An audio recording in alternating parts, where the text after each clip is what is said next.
বৈষম্য বিরোধী ছাত্র আন্দোলনের জেরে গত বছরের 5 আগস্ট পতন ঘটে আওয়ামী লীগ সরকারের। রাজনীতির ডামাডোলে ক্ষমতায় আসে অন্তর্বর্তী সরকার। ছাত্র আন্দোলনে নেতৃত্ব দেওয়ার প্রথম সারির কয়েকজন রয়েছে এই সরকারে। জাতীয় সংসদ নির্বাচনকে ঘিরে সম্প্রতি রাজনৈতিক অঙ্গনে নতুন দল গঠনের হাওয়া বইছে। অন্তর্বর্তী সরকারে থাকা অবস্থায় ছাত্রদের দল গঠনের উদ্যোগ নিয়ে নিজেদের আপত্তির কথা জানিয়েছে প্রভাবশালী রাজনৈতিক দল বিএনপি। এ নিয়ে বিএনপি ও আন্দোলনকারী ছাত্র এবং তাদের ঘনিষ্ঠ উপদেষ্টাদের পাল্টাপাল্টি বক্তব্যের জেরে রাজনৈতিক অঙ্গনে এমন প্রশ্ন উঠেছে যে বিএনপি কেন নতুন দল গঠনের এই উদ্যোগ নিয়ে উদ্বিগ্ন। সরকারের ঘনিষ্ঠ ছাত্ররা দল গঠন করলে তাতে বিএনপির বিরোধিতা করারই বা কারণ কি? এ পর্যন্ত বেশ অনেকগুলো নতুন রাজনৈতিক দলের আত্মপ্রকাশ ঘটেছে। বহুদলীয় গণতন্ত্রে বিশ্বাসী বিএনপি সকল নতুন রাজনৈতিক দল ও সংগঠনকে স্বাগত জানায়। তবে নির্বাচনের মাধ্যমে গ্রহণ কিংবা বর্জনের চূড়ান্ত সিদ্ধান্ত জানাবে জনগণ। সুতরাং প্রতিটি দলের অংশগ্রহণ একটি অবাধ ও সুষ্ঠু নির্বাচন, জাতীয় নির্বাচন অনুষ্ঠানের লক্ষ্যে সবার আগে নির্বাচন কমিশনকে প্রস্তুত রাখতে হবে।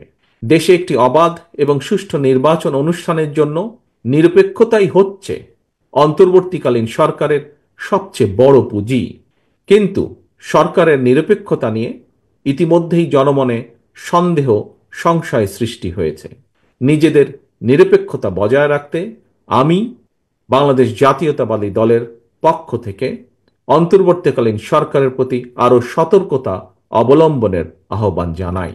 রাজনৈতিক বিশ্লেষক ও ঢাকা বিশ্ববিদ্যালয়ের শিক্ষক মোহাম্মদ সাইফুল আলম চৌধুরী বলেন, তারও ধারণা দল হিসেবে ক্ষতিগ্রস্ত হওয়ার আশঙ্কা থেকে নয়, বরং নির্বাচনকালীন সরকার নিরপেক্ষতা হারালে নির্বাচন শেষ পর্যন্ত কেমন হবে এই শঙ্কা থেকে হয়তো বিএনপি এর বিরোধিতা করছে। বিএনপি একটি উত্থান পতনের মধ্য দিয়ে এখানে এসেছে। 2007 সালে বিএনপি ভেঙে কিংস পার্টি গঠনের চেষ্টা দলটি সামাল দিয়েছে। তবে তাদের মধ্যে এই ভয় কাজ করতে পারে যে সরকারে কারো দল থাকলে নির্বাচনে সেই দল বিশেষ সুবিধা পেতে পারে। সম্প্রতি বিবিসির সঙ্গে এক সাক্ষাৎকারে বিএনপি মহাসচিব মির্জা ফখরুল ইসলাম আলমগীর বলেছেন, সরকারে নিজেদের প্রতিনিধি রেখে জুলাই অভ্যুত্থানে নেতৃত্ব দেওয়া শিক্ষার্থীরা নির্বাচনে অংশ নিতে চাইলে অন্য দলগুলো সেটি মেনে নেবে না। তিনি বলেন, ছাত্ররা একটি রাজনৈতিক দল তৈরি করার কথা চিন্তা করছেন। সেখানে যদি ছাত্রদের প্রতিনিধি এই সরকারে থাকে তাহলে তো নিরপেক্ষ থাকতে পারবে না। তার এই বক্তব্য প্রচার হওয়ার পর পাল্টা প্রতিক্রিয়া জানান নাহিদ ইসলাম ও আসিফ মাহমুদ এবং বৈষম্য বিরোধী আন্দোলনের আহ্বায়ক হাসানাত আব্দুল্লাহ। নাহিদ ইসলাম বলেছেন, সরকারি থেকে কেউ নির্বাচনে অংশ নেবে না। কেউ নির্বাচনে অংশ নিতে হলে একটা নির্দিষ্ট সময়ের আগেই সরকার ছেড়ে দেবে। দল গঠনের প্রক্রিয়ায় অংশ নিতে চাইলে সরকার ছেড়ে দেব। এদিকে সরকারের আইন উপদেষ্টা আসিফ নজরুল 26 জানুয়ারি রোববার তার ভেরিফাইড ফেসবুক পেজে লিখেছেন, বিএনপির সঙ্গে ছাত্রনেতাদের কোনো দূরত্ব বা ভুল বুঝাবুঝি কাম্য নয়। তিনি লিখেছেন, ছাত্রনেতারা সরকারে থাকা অবস্থায় কোনো রাজনৈতিক দল গঠন করছেন না বা এতে যোগ দিতে যাচ্ছেন না। বিএনপি নেতারা বলছেন, নতুন দল গঠন নিয়ে তাদের কোনো প্রতিক্রিয়া নেই, কারণ তাদের বিশ্বাস নতুন দল জনমনে তেমন কোনো প্রভাব ফেলতে পারবে না। বরং তাদের উদ্বেগের একমাত্র জায়গা হলো নির্বাচনকালীন সরকার কেমন হবে সেটি। ছাত্ররা নতুন দল করবে, এমনকি আপনি নিজেও যদি নতুন দল করেন, গণতন্ত্রের সংবিধানে আপনি নিজেও দল, যে কোনো নাগরিক দল করতে পারে, মত প্রকাশ করতে, এটি সংবিধান, এই কথাই লেখা আছে। সুতরাং তারা নতুন দল করলে তো এটা ওয়েলকাম। সবাই যে মানুষ দল করবে, যত দল হবে সব দল করাকে আমরা ওয়েলকাম করব। রাজনৈতিক বিশ্লেষক ও ঢাকা বিশ্ববিদ্যালয়ের শিক্ষক সাইফুল আলম চৌধুরী বলেছেন, বিএনপি ভয় উদ্বেগের কথা স্বীকার না করলেও ভোট ব্যাংকের বিষয়টি বিবেচনায় নিলে বিএনপি কিছুটা চিন্তিত হতেই পারে। ছাত্ররা যে মুটু নিয়ে এখন কাজ করছে তা হলো প্রো ইসলামিক, ভারত বিরোধী ও আওয়ামী লীগ বিরোধী সেন্টিমেন্ট। বিএনপি ও জামাতের ভোট ব্যাংকটাও সেখানে।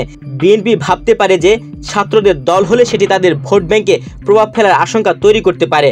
বড় দল হিসেবে বিএনপি এমন সব রাজনৈতিক উত্থান পতন বিভিন্ন সময় দেখেছে এবং অস্থিতিশীল পরিবেশে কিংস পার্টি কিংবা বিএনপি ভেঙে সংস্কারপন্থী কিংস পার্টি গঠনের চেষ্টা করলেও সফল হয়নি।